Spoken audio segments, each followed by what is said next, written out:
চুড়ির সাহায্যে খুব সহজেই চলো আমরা আজকে কুমড়ো এঁকে নিই। বাচ্চাদের শেখানোর জন্য আমরা এখানে একটা চুড়ি ব্যবহার করছি, যার ফলে বাচ্চারা ইন্টারেস্টেডও হবে শেখার জন্য আর ভালো শিখতেও পারবে। তো সেই জন্য দুটো চুড়ি ব্যবহার করলাম। বাচ্চারা খুব আগ্রহের সঙ্গে এবং আনন্দের সঙ্গে শিখতে পারবে, তাই জন্য এখানে চুড়ি ব্যবহার করছি। ফ্রি হ্যান্ডেও সার্কেল করে করা যেত, বাট চুড়ি হলে বাচ্চারা মজার সঙ্গে করবে, তাই জন্য এখানে চুড়ি ব্যবহার করলাম। এখানে টোটাল 4টে সার্কেল ড্র করলাম, 4টে গোল এরকম দিয়ে মাঝখানের এই দাগগুলো আমি মুছে দেব। চলো তাহলে মুছে নেওয়া যাক। কে কোথা থেকে দেখছো আমার ভিডিওটা প্লিজ কমেন্ট করে জানিও, আর কেমন লাগছে অবশ্যই লাইক করো, কমেন্ট করো, আর পেজটাকে ফলো করে যেতে কিন্তু একদমই ভুলো না। আরও নতুন নতুন অনেক ভিডিও তোমাদের জন্য অপেক্ষা করছে। তারপরে দেখো বোটার অংশটি এঁকে ফেললাম, ঠিক এইভাবে একদম সহজে এঁকে ফেলতে পারবে। তারপরে এরকম মাথার কাছে দুপাশ দিয়ে লাইন ড্র করে এঁকে নিলাম কুমড়ো।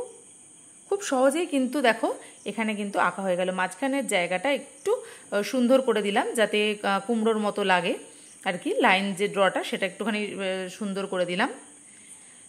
দিয়ে চলো এবার তোমরা তোমাদের ইচ্ছা মতো প্যাস্টেল কালার বা পেন্সিল কালার, যার যেরকম ইচ্ছা সেরকম কালার দিয়ে তোমরা কিন্তু ড্রয়িং করতে পারো বা কালার করে নিতে পারো। চলো আমি এখানে পেন্সিল কালার দিয়ে করে দেখাই। প্রথমে একটা গ্রিন কালার নিয়ে বোটার অংশটা থেকেই শুরু করলাম। গ্রিন কালার দিয়ে এইভাবে হালকা হালকা করে নেব। তার উপর দিয়ে আমরা এখানে একটা ব্রাউন কালার বা বাদামি রং দিয়ে নেব।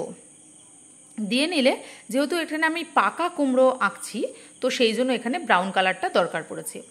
এইবার পুরো কুমড়োটাতেই প্রথমে হালকা করে ইয়েলো কালার করে নেব।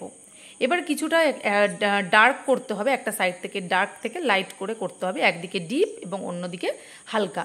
এইভাবে পুরো কুমড়োটাই কালার করে নিতে হবে।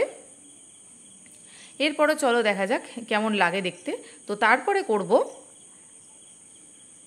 এরকম করে হালকা করে ইয়েলো রংটা বা হলুদ রংটা আমরা দিয়ে দেব। আশা করি এইভাবে করলে তোমরা খুব সহজেই একটা সুন্দর করে কুমড়ো আঁকা শিখে যাবে। এরপরে নিলাম অরেঞ্জ কালার বা কমলা রং। এই রংটি নিয়ে আমরা দেখো এর মধ্যে করে ফেললাম। এবার এর ওপর দিয়ে অরেঞ্জ কালারটা সুন্দর করে ফিল করে দেব এবং ভরাট করে দেবো, যাতে যে সাদা অংশগুলো দেখা যাচ্ছিল সে জায়গাগুলো মোটামুটি ভরাট হয়ে যায়। তাহলে অনেকটাই সুন্দর হবে তোমাদের কুমড়ো আঁকা। এইভাবে করতে পারলে দেখবে আর সুন্দর করে মিশিয়ে নিলে অনেকটা দেখতে খুব ভালো লাগবে। আশা করছি তোমরা বুঝতে পারছো। এইভাবে করে দেখো, খুব খুব খুব ভালো লাগবে। আশা করছি আমার এই ভিডিওটা তোমাদের জন্য হেল্পফুল হয়ে থাকবে। যদি হেল্পফুল হয়ে থাকবে প্লিজ পাশে থাকার অনুরোধ রইল। অবশ্যই লাইক করো, ফলো করে পাশে থেকো। আর অবশ্যই কে কোথা থেকে ভিডিওটা দেখছো কমেন্ট করে যেও। দেখো কুমড়ো রেডি। এরপরে চাইলে তোমরা গ্লাস মার্কিং পেন্সিল অথবা কোনো স্কেচ পেন দিয়ে সুন্দর করে এরকম বর্ডার দিয়ে নেবে, আরও অনেক বেশি উজ্জ্বল লাগবে দেখতে।